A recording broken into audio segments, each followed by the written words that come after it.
Dan's a fantastic man. He really is.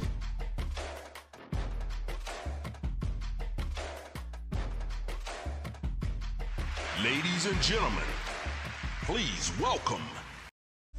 What's going on, everybody? This is Dan French. It's another French Workbench podcast today. I'm in studio with some familiar faces here, and wanted to really appreciate everybody joining in on this show. And also, if you guys have any questions, we're going to have a phone number up here very shortly, and we're going to bring everybody in here today. So we're going to talk today about what's happening in this housing market. We got a market analysis. Patrick Hennessy, he's from Tabrasa. He's coming in today. He's going to talk a little bit about what's going on with the market. We got Brett talking about what's going to happen here heading into next year, 2022. Is now a good time to buy or should you wait? We also have a home warranty guy here. He's been very seasoned in the home warranty industry. Also, he's a real estate agent, and we're going to talk with him. It's Scott Hogue. He's from Dwellness. So let's go ahead and introduce our couple of guests. What's going on today, Mr. Brett Jenny? Not too much, man. Just, doing my thing. Already working some real estate this morning before I came here. There you go, man. Here I am, and then I'm going to do some more when I leave. Yeah, you were out and about today. You were already meeting somebody today, had right? to meet a buyer at the design studio for the builder. Gotcha. So we also have another person here. His name is Scott Hogue. He's from Dwellness. And Scott, what's going on, buddy? How are you? Living the dream, man. How about you? Doing well. I know we have a lot of good information today. We're here to try to help everybody out there really just give an insight on what's going on all facets. And we're going to bring on a market analysis here today. He's going to be a person that's going to let us know what's going on in the economy. He's also going to let us know what rates are possibly going to be doing. And so we're going to bring him on here in a second. And first off, man, it's great, isn't it? Saturday, right? Great weather. Beautiful day. Absolutely. A little bit above what's supposed to be 100, 104 today, which, it's relatively speaking, is cool. It's not as hot, scarf, man. You know? He's breaking out a scarf and breaking out mittens. That's just the way it is when you're accustomed to this. Yeah, it's just not as hot as it's been, right? So that's the situation we're looking at. What do you guys think, man? What do you guys think about this housing market so far? You guys think it's pretty hot, huh? It's continuing on. I mean, still low supply, still a good demand. Yeah, it's interesting. Maybe things are cooling a little, but yeah, I haven't really seen an overall perspective of that, I guess. Well, let's go ahead and bring on our guest, and I want to talk with him here for a second. So without further ado, we're going to talk to Patrick Hennessy. He's been on here before. He's from Tabrasa. He's a market analysis. And Patrick, you on the phone there? Hey, guys. How's it going? Good, man. What's going on with you? How you doing today? Not bad, not bad. The big word, that's been going on for the last week or so is inflation. That's the big word. That's the big word, and I think everybody's looking at why rates are going up, right? I mean, that's like one of the things that's glaring at people. So why are mortgage rates headed up? Do you think this is going to continue? Because, when you look at the economy and you look at what mortgage rates are doing and where things are headed, I think a lot of people want to strategize as far as where they're going to be at, of course, and where the rates are going to be at, and should I buy? And this is going to kind of coincide to what we're going to talk about here heading into 2022. So let's look at the economy overall, Patrick. So where is this economy at right now? Are we still thriving? Are we coming out of a recession? Right? Yeah, I mean, we're coming out of the pandemic-induced recession that occurred beginning last March of 2020, right? And the whole economy shut down for a year or so, and now we're getting the reopening. Most states are open now. The consumer demand is pushing higher. We have, of course, still have low interest rates in the housing industry. The housing market, like one of the other persons said, is low inventories right now. So that's one of the problems that we're seeing. But as far as rates, I mean, let's face it. Rates were, at 2.65% back in January for 30-year fixed. And, that was like never land. But, yeah. I mean. Do you see that ever coming back, Patrick? I mean, people always want to know, rates are historically low, but is that market ever we're going to see that ever again where rates were that low, 2.5%? Well, we'd only see that if we get that type of environment, it seems like. I mean, that was really, really ultra low. Right now we're around 3.18 that the NBA had. The Freddie Mac came out the other day. They were about 3% or so. I mean, right now they're probably going to just move a little bit higher as the economy gets better. And that's only natural. I mean, we're not going to see a fairy tale land of 2.65. And right now we're around 3%, 3.125. We could move up to 3.5 by the end of the year, early next year. But the factor that we're seeing right now, the catalyst, is the Fed. The Fed continues to purchase mortgage bonds and Treasury securities on a daily basis. That's the thing. You're exactly right. They keep on purchasing them. So with the interest rates starting to increase, I'm seeing a lot of people that are looking to refinance their home now, and it's because I feel they're going to miss the boat. They're going to miss out on these low interest rates, and I think it's still a deciding factor for people in this market, even though we have an overpriced market, in my opinion. You got list price homes out there, people putting way above asking price. But you look at the rates, and I think that's still driving people to buy homes because they know that's the other part of it. That's the thing. So anything extra that you're paying, you're making up for on your mortgage payment. So you see that rates are going to obviously creep up. Could you see that we're going to go up to 3.5 to 4% with it by the end of the year? 4% may be a little bit of a reach, just because of the fact that the Fed still said the other day that we're still a long way on the employment side. Now let's face it, jobs buy homes, right? I mean, when people are steady in their jobs, they feel they have a job, or they feel they can easily get another job if they leave the job that they have. That's more of an incentive, or not an incentive, but it helps the housing industry and purchase demand when jobs are better. I mean, right now, yes, we know that there are 9 million jobs available out there, and there are a lot of people still not working, maybe because of that enhanced employment, but that's a lot of service sector people. So, I mean, that's another whole story also, because they have to get back to work, businesses, but that's another different story. But as far as, rates, I just don't, maybe not 4%, 3.125, because they go in cycles. They go up a couple of weeks, 2 or 3 weeks, and they come back down again. So we'll have to see what happens here. I don't see maybe 4%.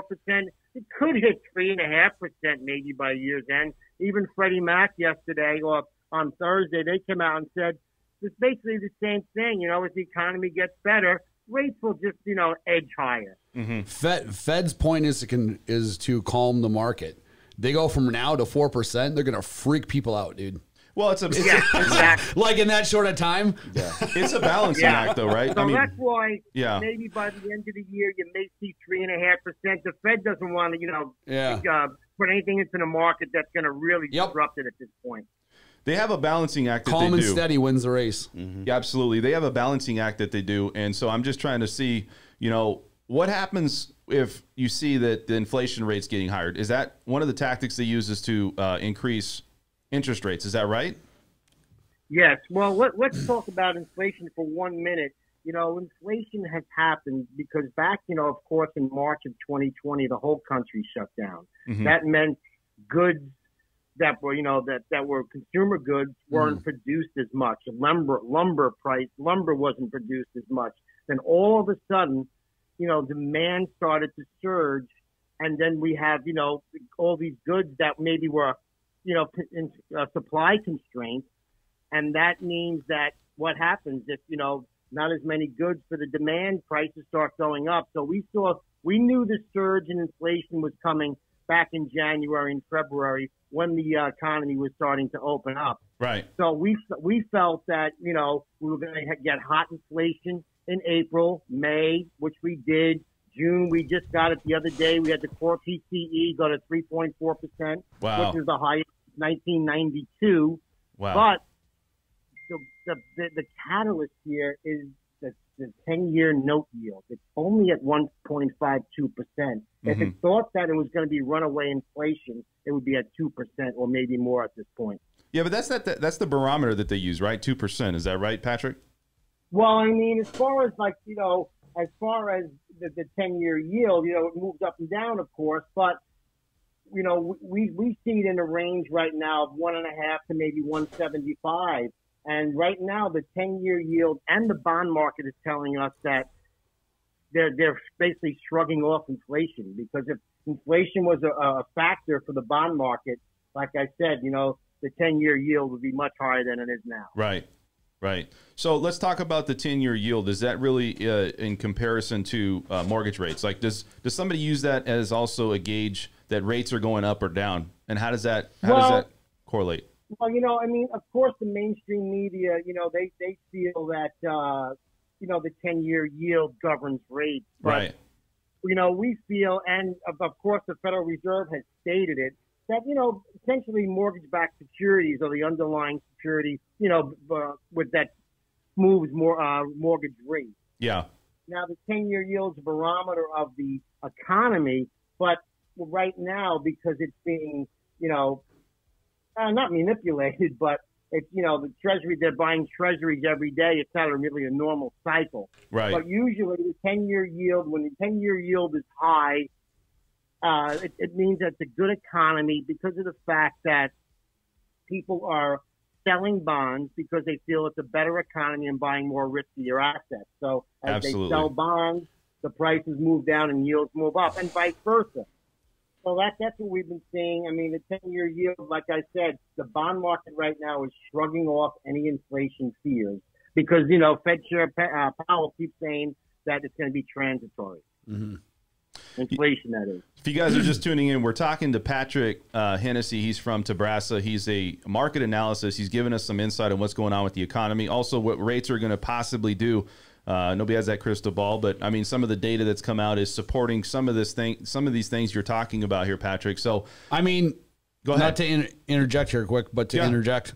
Go ahead. I'm obvious about my interruptions. That's Anyways, all right. I like it. So, like we were discussing, I think with Chuckus on Wednesday, which is what I said I was reading, is that home prices have gone up on average every month since November 2012. Yeah. I think every month for the past 9 years, home prices have gone up. Right. Mm-hmm. I mean, it's true.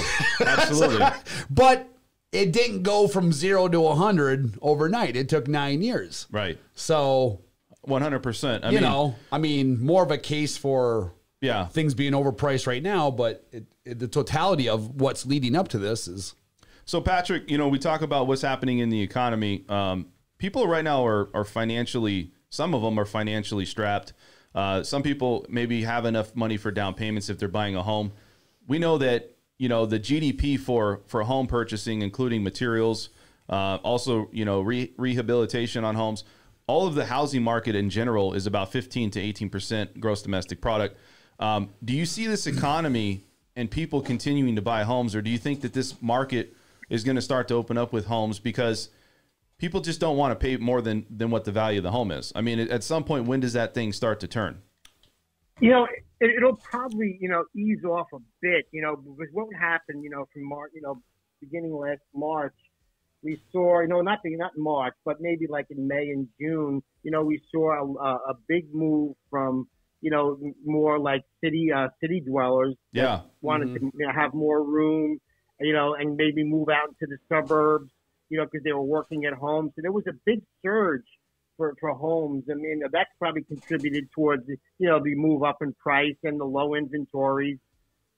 So, I mean, eventually that'll probably slow a little bit, but, you guys probably know better than I that, people still need homes on an everyday basis. People still need to buy homes, I just think at what capacity, though, is it where people start to say, you know what, too much is too much? That will be determined. The complications when that point hits. Yeah.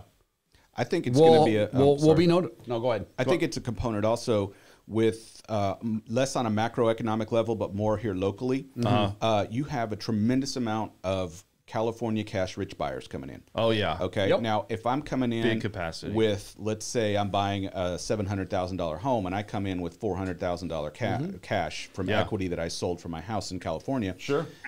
Is rate sensitivity a big issue to me? Probably not. I think Right. I think though, like it's agitating, I think, to some people where you're paying overpriced and it's the biggest investment you buy, the moving process and also just the time process to get everything in place.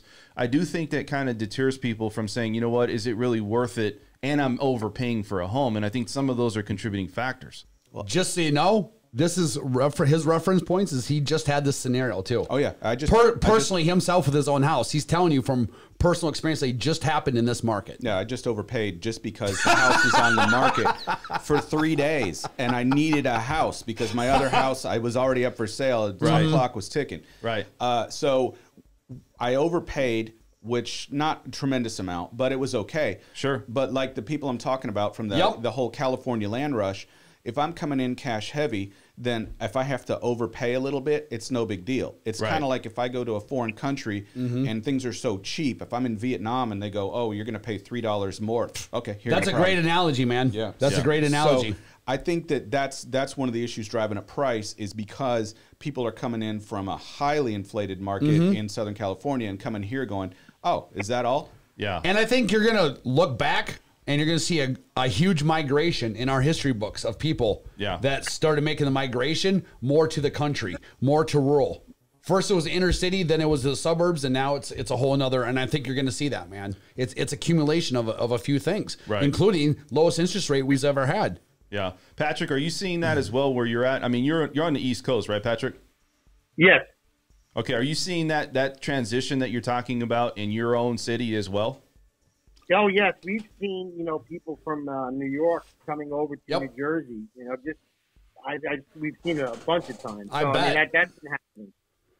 Yeah, it seems like there's is it really that much lower of a cost to live there though? You know what I mean? Like, is it that big of a Jersey difference? is not Connecticut. But is it or is it the homes that they want because the home size is a lot bigger? They can get a bigger home versus say New York.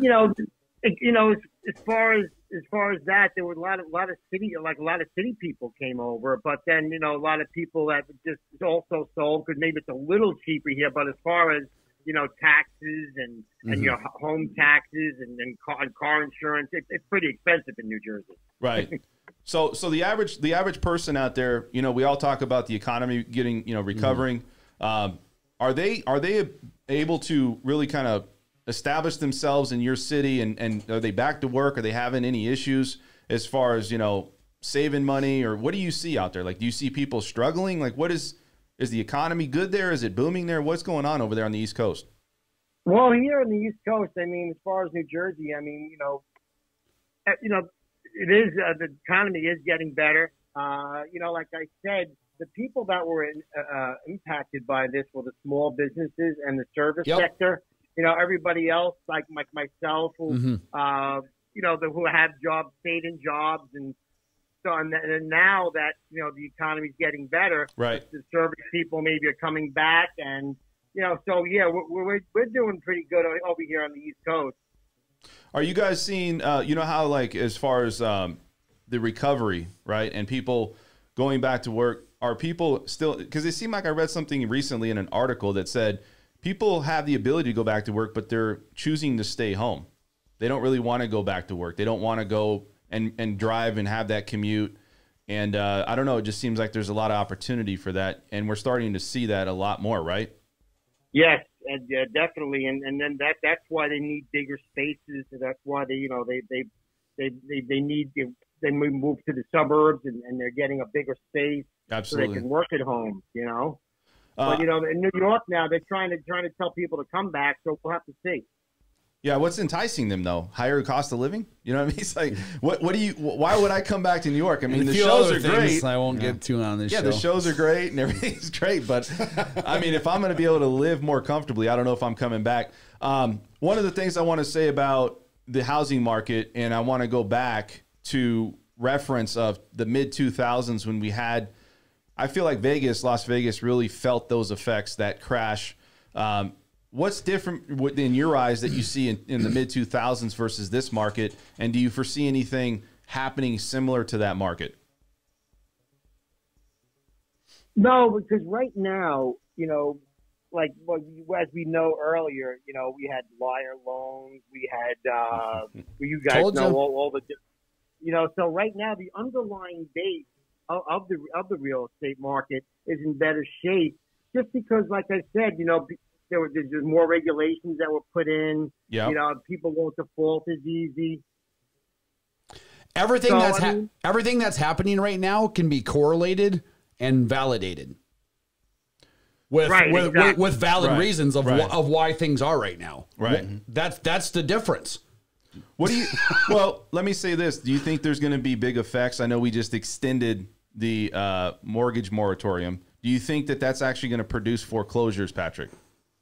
Oh, it definitely will, but I think they're going to work more with the people this time around than maybe in the past. All right. Well, listen, man. Any other last thoughts? I appreciate you coming on the show, Patrick. We're going to head on to the other topics here, but anything about mortgage rates or anything else that maybe you wanted to include, or you pretty much summed up everything?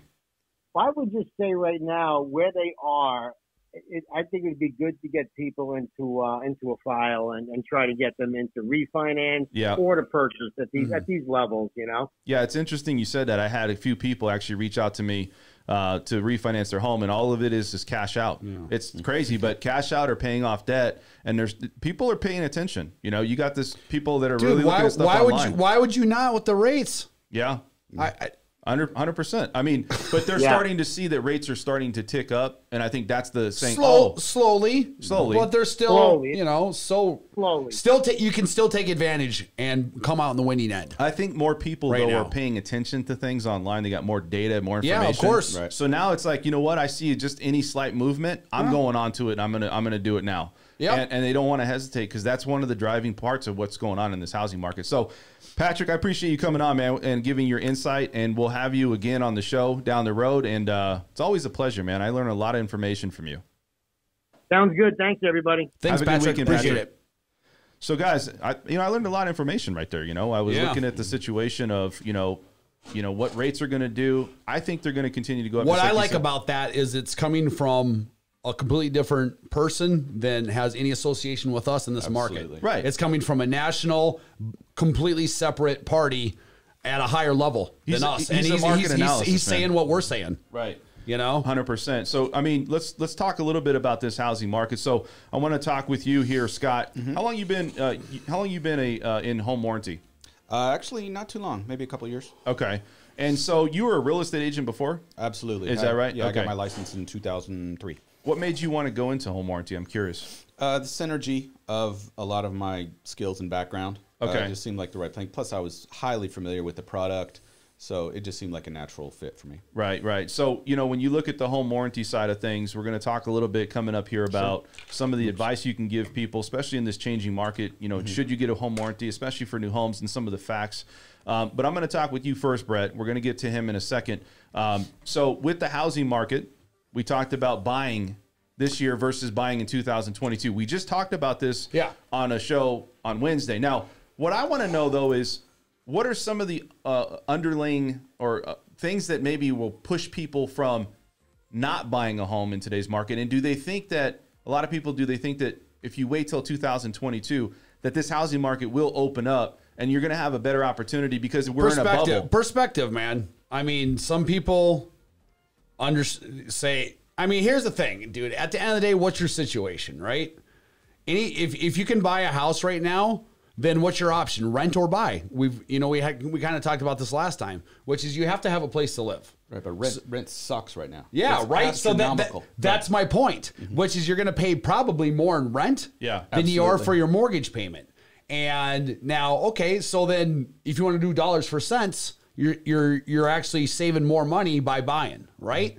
Now, take on top of that the lowest interest rate we've ever had or close to it.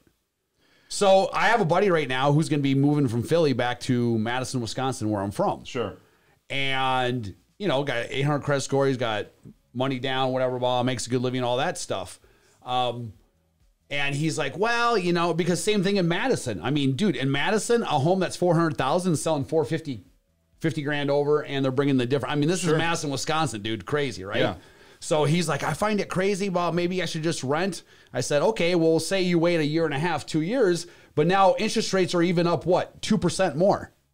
Well, what's that going to be? So you're a lender. Say you have a $400,000 loan. Sure. And the interest rate of what it's at right now, say you're doing the same, you're doing 20% down, whatever. Yeah. How much more is your mortgage payment for that same loan with 2% higher interest rate? It's going to be pretty extensive. I mean, it's going to be pretty substantial. Yeah. It's $200-300 more? Well, it depends on the loan size. Okay. What is the loan size? Well, I think it's fair to say that that's essentially like paying $50,000 more for the house. Yeah. If the interest rate goes up. Right. Even if the house goes cheaper, you're actually paying more. Well, I think interest rate is driving the market. I do. Correct. But I also think that when you look at the whole the position of where people are at, and does it make sense? Is it financially responsible to buy going above price? That's the question. Okay. Are you going to look back at this, let's say 3 or 5 years, and go, man, why am I doing this? Okay, so let me ask you this.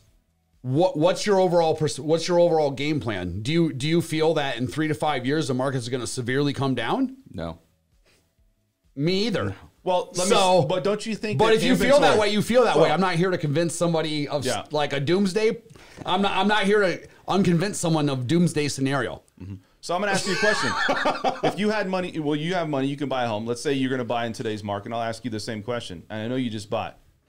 Why would you not wait to 2022? Because hold on, the data that I'm seeing is showing that buying it at that time point, at that time frame, you might have a better position, and that more homes will be on the market, so you're not going to overpay for the home. Now you have a better opportunity, and financially that might be more responsible for you to do that, because you now are not exhausting your account. Some people don't even have a savings, and then you're going to go throw it on something, and then money. Like I said, that. it depends on your scenario. But then the other side of the coin is all that makes sense, and you might be right, dude. And that mentality, I understand that mentality, and I have nothing to oppose that. But the other side of the coin on that is, until that happens, you're going to rent. Right, Scott. What do you think? And nothing's a guarantee of what you're saying. Right. So then you're taking a chance too. So then at the end, your risk reward, how much higher are you coming out ahead by doing that? That's what you need to look at your own scenario with. From my perspective, it's a no-brainer.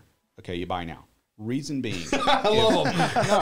you have to. You're pushing the. I'm trying to be politically correct, and he's. Oh no, I'm going to go right to it. I love it. And the reason is, it's simple math. Okay, I just bought a house. I paid $15,000 over ask. Right. Okay, people would say that's crazy. If I rented a comparable house, it would be $3,000 a month. I would piss away $36,000 with absolutely nothing to show for it. And the interest rates could go up, so in case I would pay even more on my mortgage.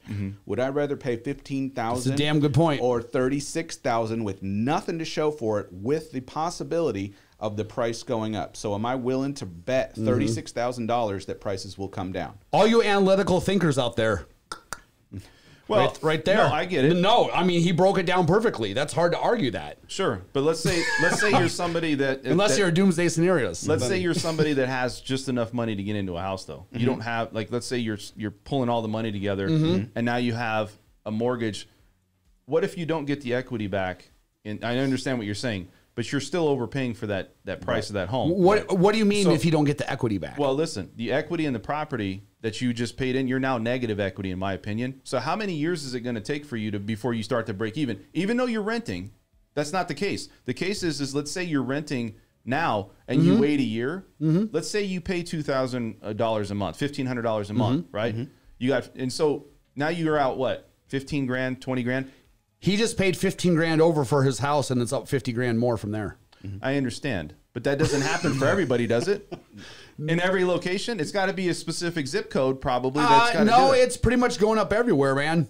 At that pace? Yeah, I operate in the Phoenix market as well. It's all relative to the house value. 60% of my time down there, and it's even worse down there. So it's not a Las Vegas thing. It's same thing in Madison, Wisconsin. I told you, my sister-in-law had their house on the market for $360, and they sold it for $410 with the people waiving the appraisal.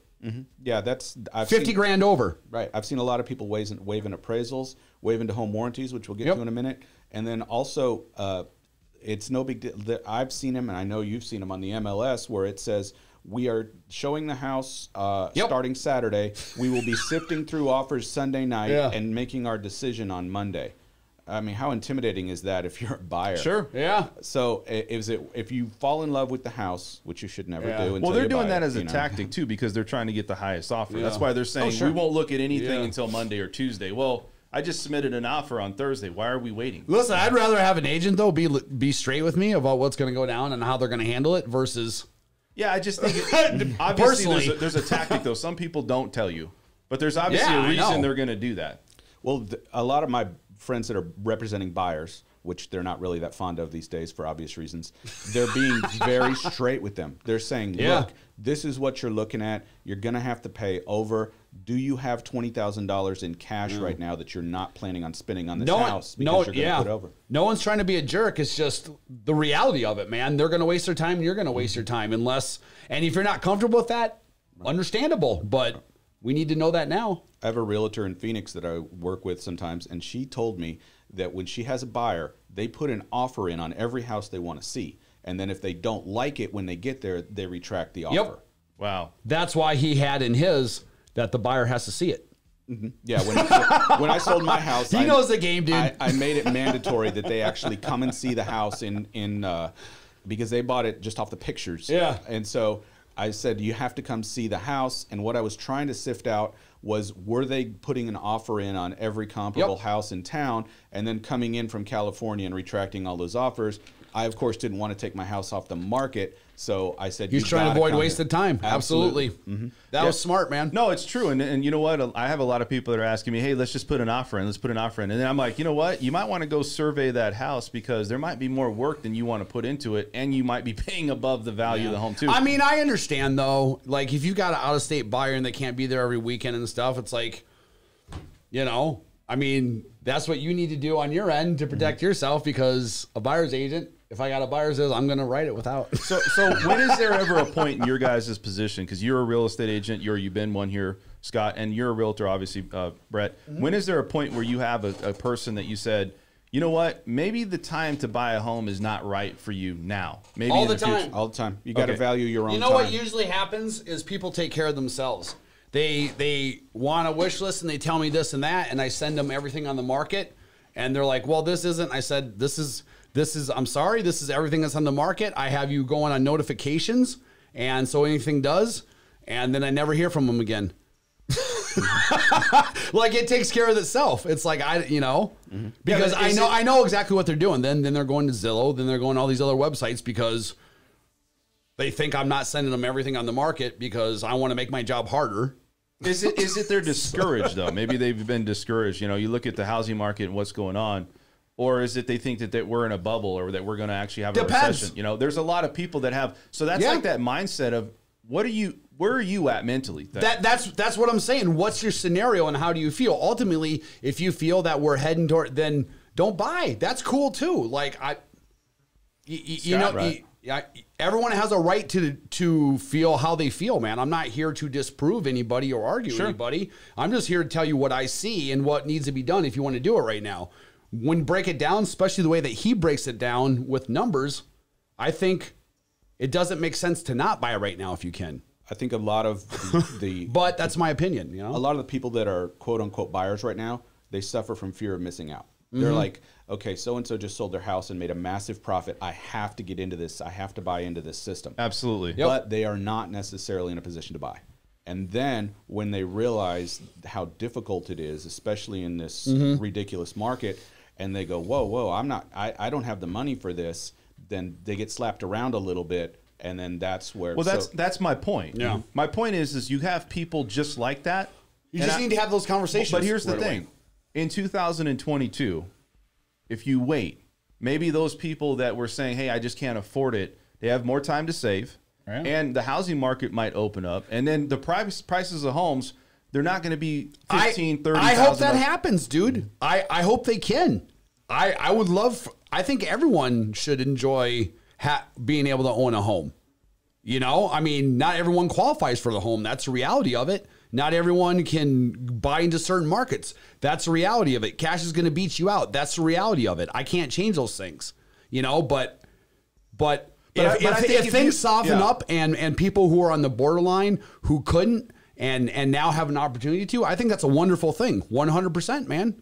I just don't see any crash happening. Not a crash. I say a correction. I think that what we're looking at. But even with a correction, I don't think it's going to be that much of a difference when you combine higher interest rates and stuff. I disagree. I think it's going to actually open up properties. I do. Yeah. And I think it's going to. Well, yeah, in that sense, I do. And that's going to be the supply and demand thing that's going to help the economy. Correct. Right? But it's not going to, it's just going to calm down. Right. Right. But that average person, like he was saying, that can't get a home because it's costly. Yeah. Like, he can afford it. You can afford it. Yep. But what if you're somebody out there that's just pulling everything together? I agree. And I hope that happens. I would love to see that, man. Like I said, I think everyone should have, if they can, man, owning a home is an amazing thing. And if you can do it, I think you should. So if something's a little tight right now, I get it. I've been there my whole life. There's plenty of markets I couldn't buy in. Yeah. And to be honest with you, with what I want right now, I couldn't really buy into that market, So if things lighten up or at least calm down a little bit so that more people have a chance, that's a wonderful thing, man. So you going into this, and Scott, I'm just curious, you're a home buyer now, and you just bought a home. Right. What was some of the things that you were thinking about or the challenges or some of the things that maybe you were looking at that says, if I see this data or something like this, I might not, want to buy a home in this market. Is there anything that was preventing you from buying a home? Absolutely not.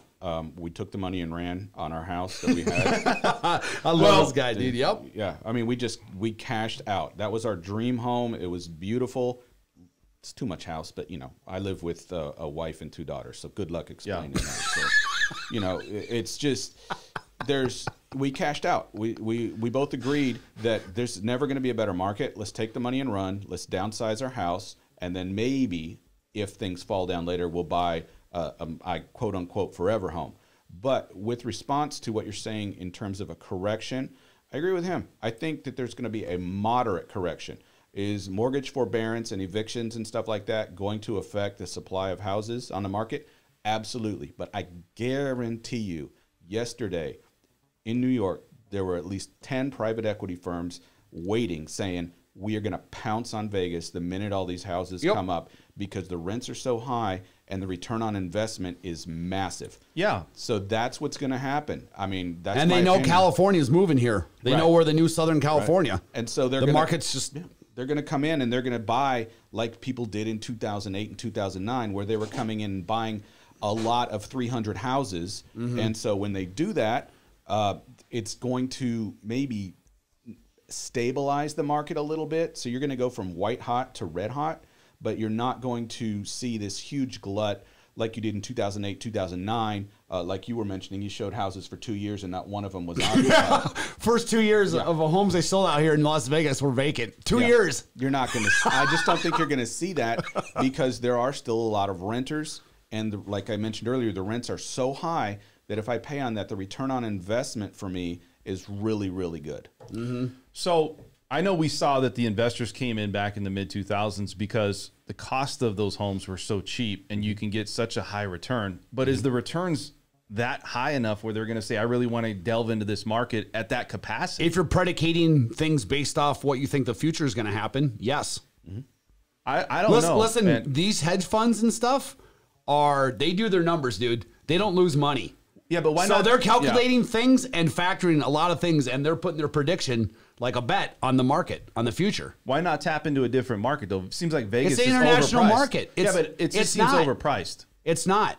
It is for Vegas, but compared to the rest of the United States, especially California, it's not. Yeah, I would say we're kind of in the middle of the market. Yes, there's other places. If I go buy a house in Mississippi, it's going to be cheaper.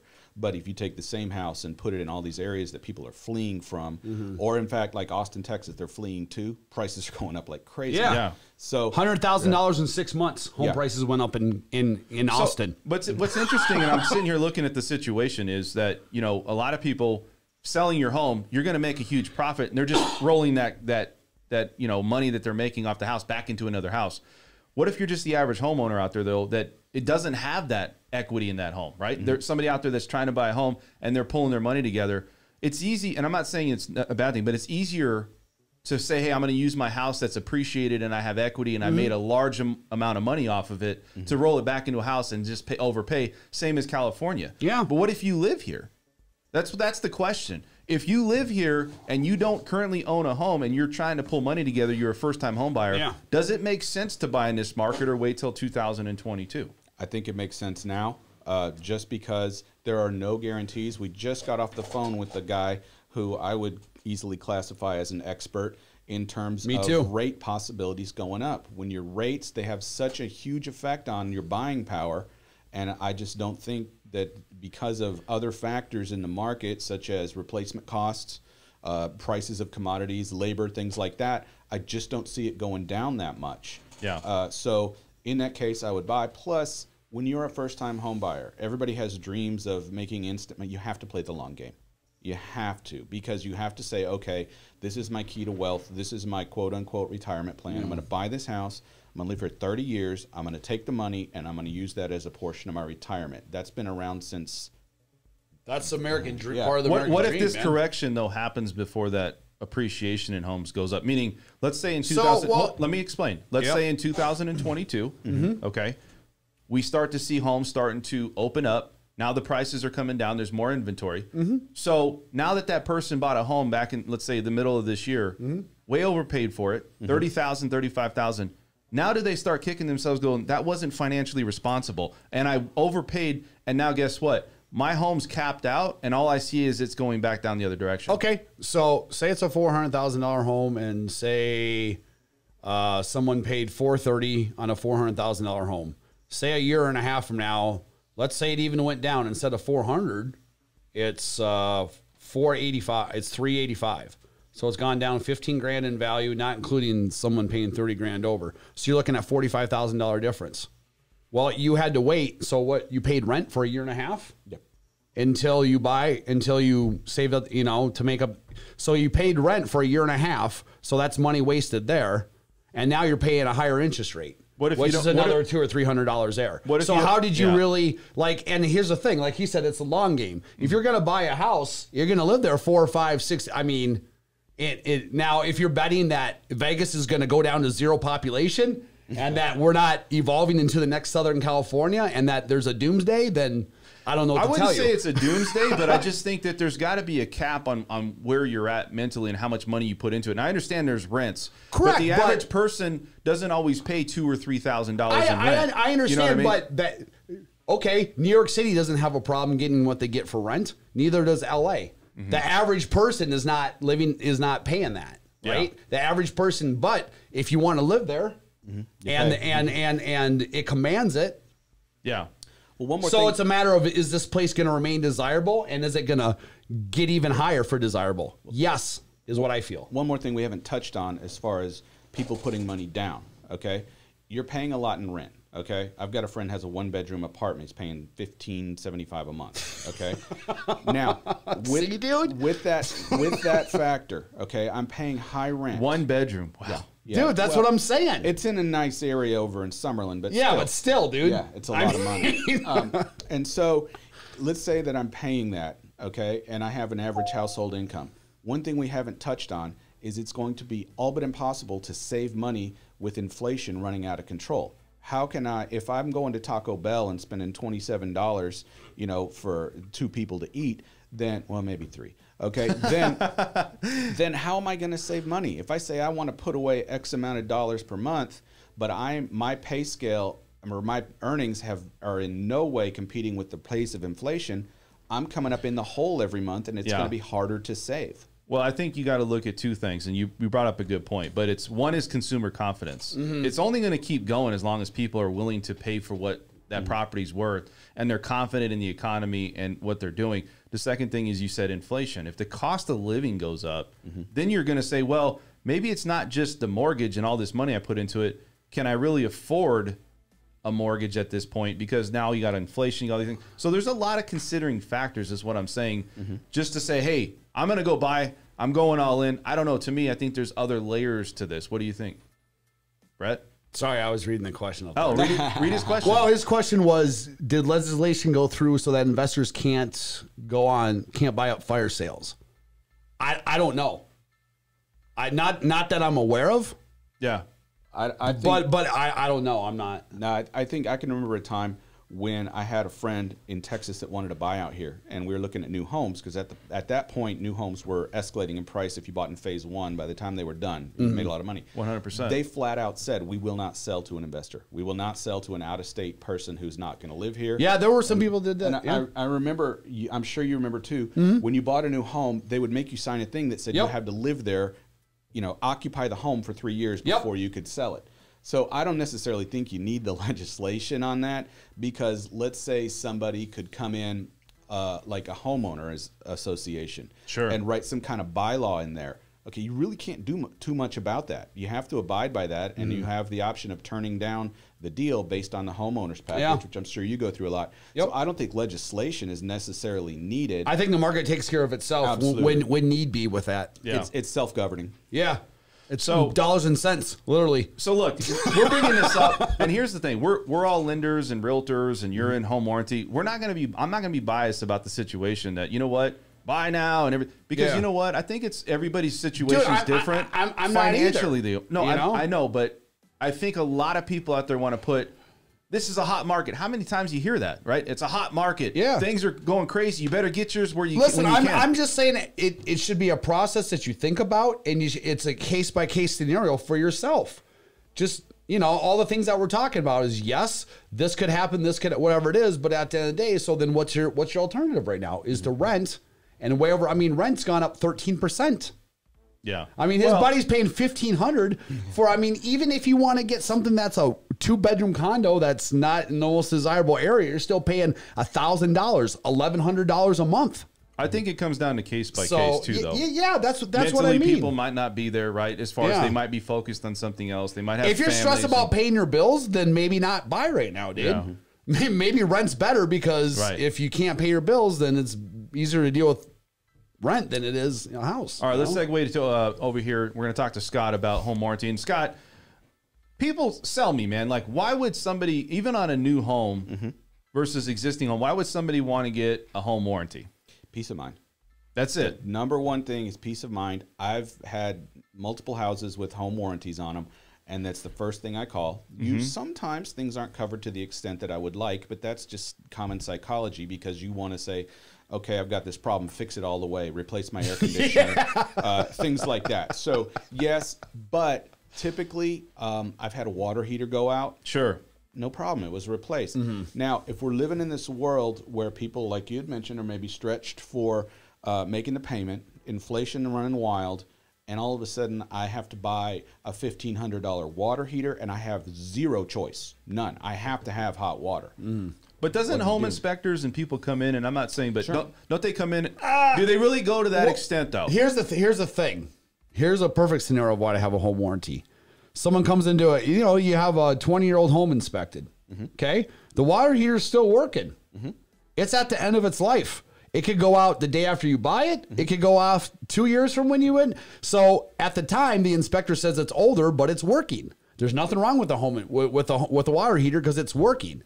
But you're buying a house where the water heater is really old, so it could go out. You could be living there a month. It goes out. Absolutely. And that's just one scenario. I deal with that every single day. Trust me. Sure. And I'm not to belittle home inspectors, but they typically, what they'll do in a scenario like that is they won't say it's at the end of its life. They won't say, this. What they'll say is, water heater functions, however, should be checked out by a licensed thing. That's their way of which covered. means jack, okay? It means nothing, okay? If my car is making a sound, they'll be like, oh, you should have it checked out by it. That's so easy. It's a scapegoat, because that means that I didn't do anything. I didn't test anything. I said I'm going to pass it off to somebody who's licensed to do that. Now, I understand they're doing that to get outside of liability issues, but at the same time, it doesn't tell me anything. Yeah. Well, I think a lot of people, when you look at real estate agents, you look at inspectors, lenders, you look at home warranty. People are referring these people, right? So do these realtors actually look at the situation and go, well, I'm just going to throw a name out? Or do they really see that, hey, you know what? Pitch this to my client because there is value. I think there's a lot of value in it. But I feel that maybe it's more just a passive type thing. Hey, I got a warranty person if you want to do it. Do they really go out and explain what the benefits are having a home warranty. Home inspectors, I know some of them, like you just said, but is there value there presented by you as a realtor, Brett? I mean, I always offer it. I say, you know, we have a concierge service at Simply Vegas. So we can recommend home warranties, inspection, whatever, everything it is. So I always suggest it. It's like you said, it's a peace of mind. It's a little extra insurance policy. So what do you got to lose? And a lot of times you can get seller to pay for it. Most of the time. I mean, that's the, in the offer. So why not? that's the standard process. It's in the offer, seller to pay, home warranty, and an amount. Just right in the offer. Yeah. What are some of the stories you're going through? Unless right there's now? like Or 5 offers. previous stories, right? Right. Right.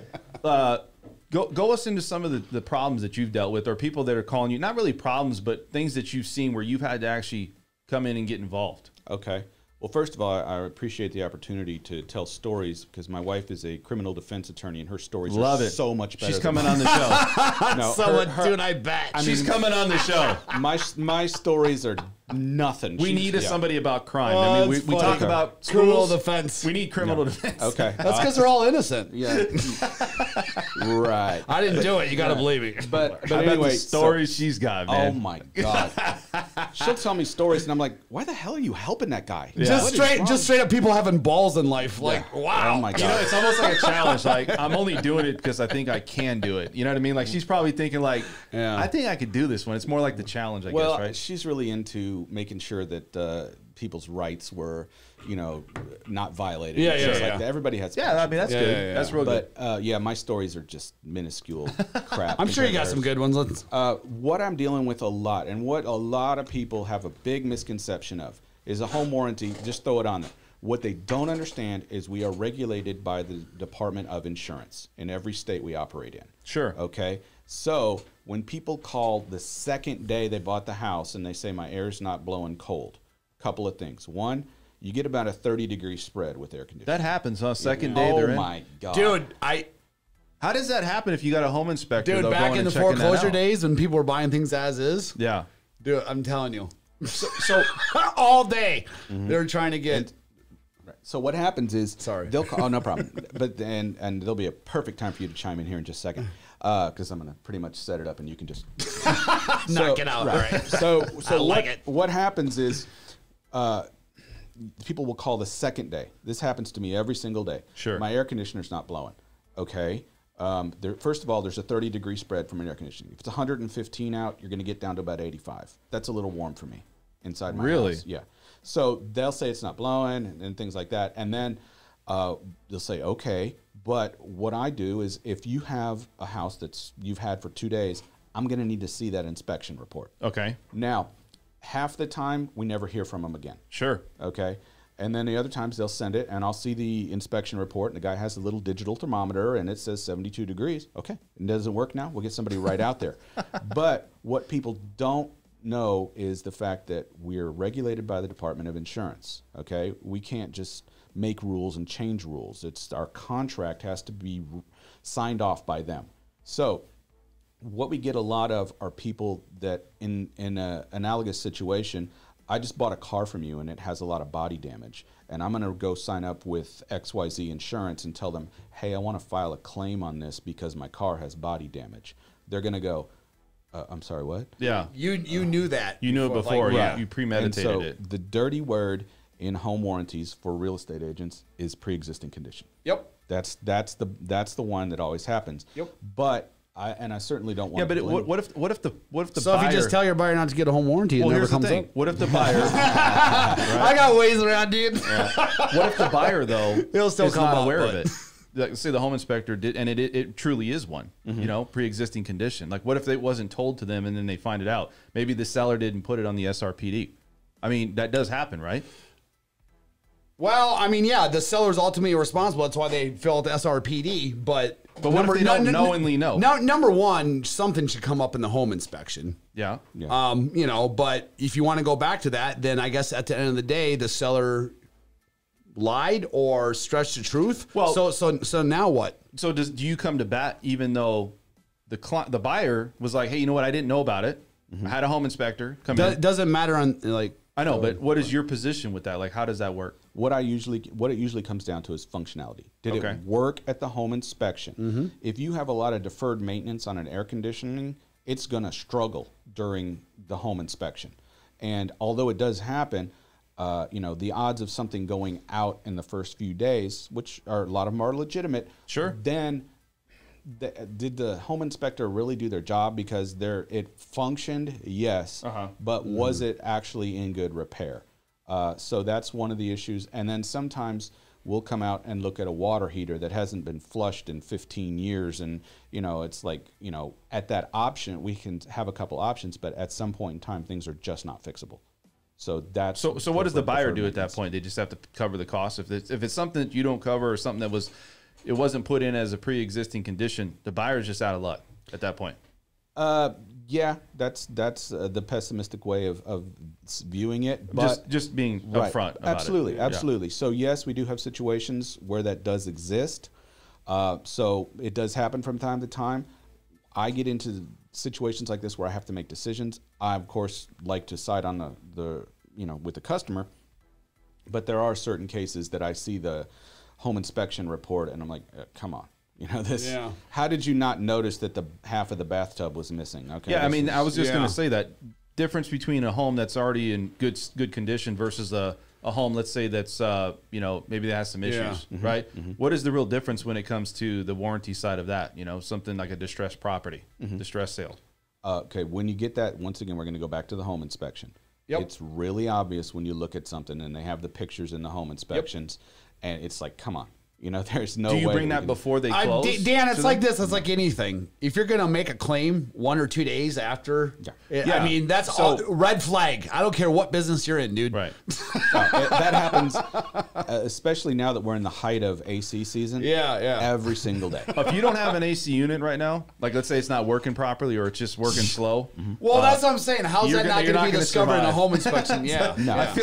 I feel like when a couple weeks ago, man, it was so hot. You know. Dude, it's going to get that way again. We're not even July, man. So that's a big thing, AC units. What other things do you see out there? What other situations that you've been or encountered with buyers? Typically, most of the claims that we have, and I'll put a big plug for my company because we have our own. Plug your company. We have our own technicians. We don't outsource. Sure. So we hire our own technicians for HVAC, plumbing, and electrical. Okay. Which is a huge difference. So we can get out there right away to solve those problems instead of you having to call Joe's AC who says, "Well, I'm not going to be out there until Thursday next week." So you know, and then obviously, like you alluded to earlier, we got a little problem with the AC that needs to be fixed right now. So, you know, when you get those situations and you have to say, "All right, you know, this is what we're looking at."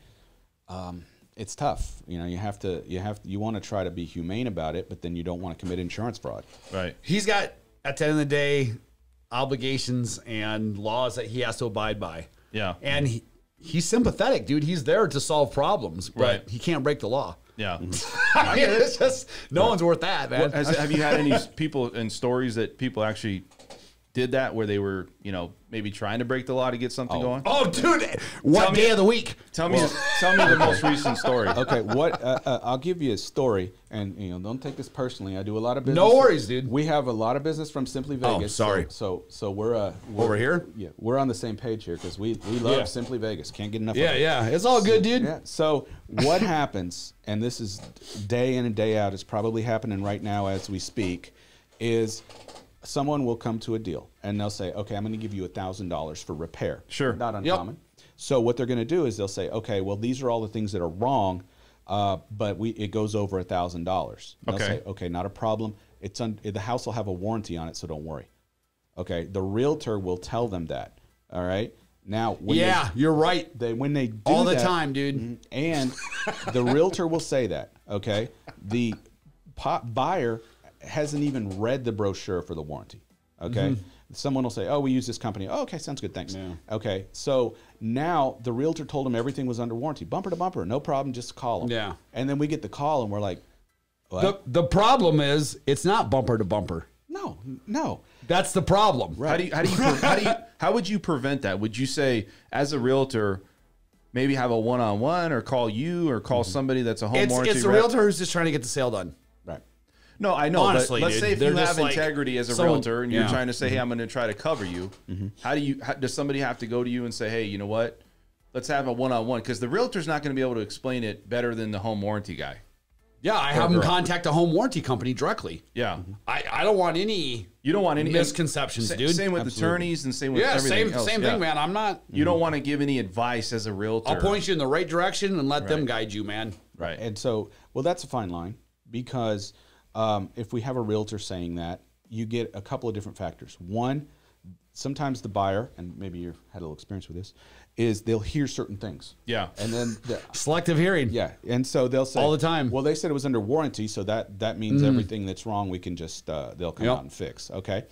Also, realtors, if we try to avoid that sort of thing, but you have a lot of realtors. Once again, you'll attest to this as a full-time professional. That I call them weekend warriors. Okay, they'll sell 1 or 2 houses a year, and they'll say whatever it takes to get the deal closed. You've been down this road. many times. Yeah. Okay, so they will just say whatever it takes to get the deal close, closed. yeah. Right, and then they call up the first day and go, my faucet's leaking. Sure. Okay, so that happens. And also, it's hard for us to get really hard-lined about this with individuals, because you have to remember realtors are our customers. So that's what I'm saying. I think it's like this. You know, when you, as far as How do you tell them no but still want their business? Well, Like, it's a fine line. Yeah. It's just That's like the thing. it's like an appraiser. Correct. If you can't Yep. appraise where I need this loan to Dude, be, I get it. we're going to go with somebody else. It's a fine line, man. That's where working with people comes into effect. Absolutely.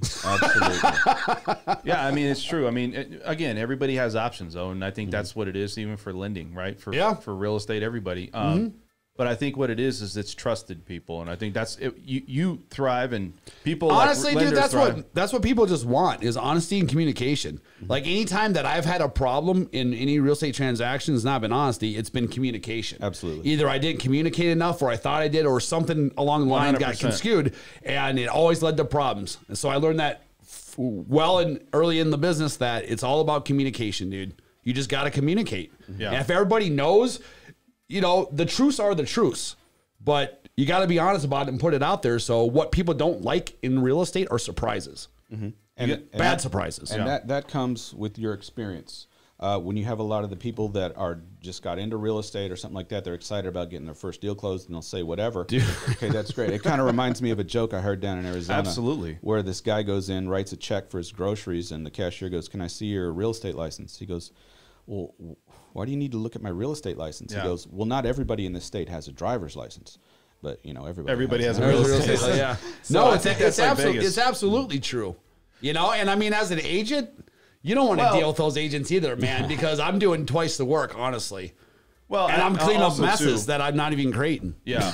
Sometimes. Yeah. No, I get it. So you see the same market here in Vegas as you do in Arizona? Absolutely. Similar. Everybody- Madison, East. It's almost exactly identical. Dude, I mean, I'm on Twitter all the time for Is it Californians coming to Arizona? absolutely. same thing in Ohio. What I'm saying is I'm on with people talking on Twitter from Ohio. Ohio, same thing. Ohio's going, dude, every state, I swear to God. Is all getting Californians? No, it's I can't explain it. Like Ohio and Wisconsin, I'll be honest with you. I'm from Wisconsin. I'm like, the what? Yeah. Like Madison.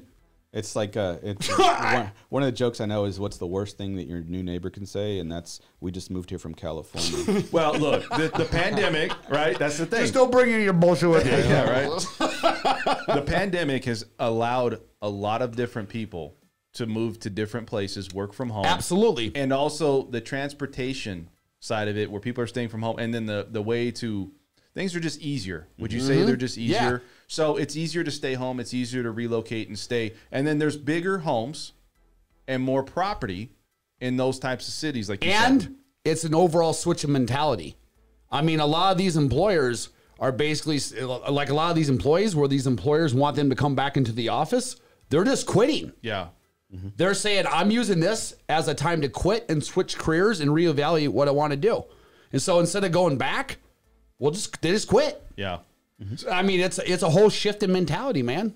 So A whole shift. Let's go back. Do you have any other input on home warranty and why somebody would want to get into getting a home warranty, or maybe some of the things people don't really know about home warranties? Yeah. One of the issues is when you write in a contract that you have a home warranty, okay, then what'll happen is, and you being, let's say, the seller, okay, I'm not pointing you out because you know, I got you know what you're Let's doing. just point Brett out. But so, okay. All right, I'm cool with that. I'm strictly mentioning you on this. Good. Is you write it into to the home warranty, okay, no problem. The seller goes to sign their settlement sheet. Yeah. They're looking at everything, and they've got their stuff in a van outside, okay? They're not going to sit there and pick everything apart. They sign it, no problem, okay? When we have our company reach out to them, they're like, what are you talking about? Yeah. They don't even know they have a home warranty. And so that happens a lot. Wow. Where people just don't even know because it's one little element in the whole real estate transaction. And they go, Is that because they were misinformed by their own realtor, possibly? No. Why is that? Why did they not know this? Because it's over information when you buy a house. Your head will explode when you go through all the paperwork and documentation. And so it's just when you're sitting there and you wish you had a stamp with your signature just going on all those pages. Sure. Then it's just one of the things that You know gets how lost many in the times shuffle. I've written an offer with a home warranty, and I said, okay, and we're asking the seller to pay a home warranty, blah, blah, blah. Deal closes, get a call 6 months later, you're, hey, did I get a home warranty with this? Because no clue. Isn't And they have the that's contracts in weird. their emails, too. Yeah, no, it happens. That's why at Wellness we reach out to the customer and we say, hey, you've got a home warranty here. You know, you've got exit services. You know, we'd like to, you know, give you the best value for this. And they're like, I didn't pay for that. Yeah. It's like, well, the seller did, Yeah. and you own it now, so why not take full advantage Yeah. of that? And they're like, oh, okay. And then of course, They explain it like that. Yeah, it makes us look good as Yeah. a warranty company, as opposed to us crossing our fingers, going, "Oh man, I hope they don't Yeah, I hope file they a don't claim." claim. So yeah, that's a big misconception. Is, you know, people just don't even know that they have that home warranty. I think it's almost similar to like if you're in an HOA community and you don't know your CCNRs. Like Nobody does. How many people really Dude. reads that? Nobody, right? They don't. There's so many layers of things in that document that you need to read as a homeowner, and they just go like this. Oh, this is my Okay, cool. I'm in an HOA. How much they is don't my even know payment? what a lot of it means. right. Can I park on the street at night? And is there a part, like, what's the HOA include? Right. That's what they want to know, And dude. I'm guilty of that too. I got this 95-page PDF, you know, when I got it, and I'm like, okay, I don't need to know that can't have a chicken coop in my backyard. That does not really concern me. Yeah. The only issues that concern me are, like you said, the street parking and how much is it, and are there enough reserves in the HOA to replace the front gate? That's what I'm concerned with. Sure. So it's Absolutely. that's a good analogy to that, because I have a job. I don't have time to read this, you know, extended, you know, encyclopedia of information about my HOA that I have to sign off on, or the deal's done. Yeah. Yeah. I always say if you can't sleep at night, bust out that HOA resale package. Yeah. You'll be asleep in 5 minutes, dude. Absolutely. Absolutely. You know, it's funny. You see, like on news channels and stuff, and I get it. Like, honestly, like if you don't want to get your car towed, but people are upset. You know, you're parked in the red zone, and you got your car towed. You know, it's like, well, did you read your CCNRs? Well, You know first what of I mean? all, it's I'm not- painted red, so Right. just an obvious. But I comments. mean, The at fire same hydrant time- was a bit of a giveaway. I mean, I didn't think it needed to be an HOA. It is, but if you know, you don't need to read it to know it's red. But Yeah, but I mean that's what I'm saying. So it's like if you're not going to go to that extent, you know what I mean. So Yeah, with, no one does. Same with home warranty. I think home warranty is way overlooked. I think it's something you should consider, and it's something that if you have a realtor, ask about it. Right? Hey, you know what?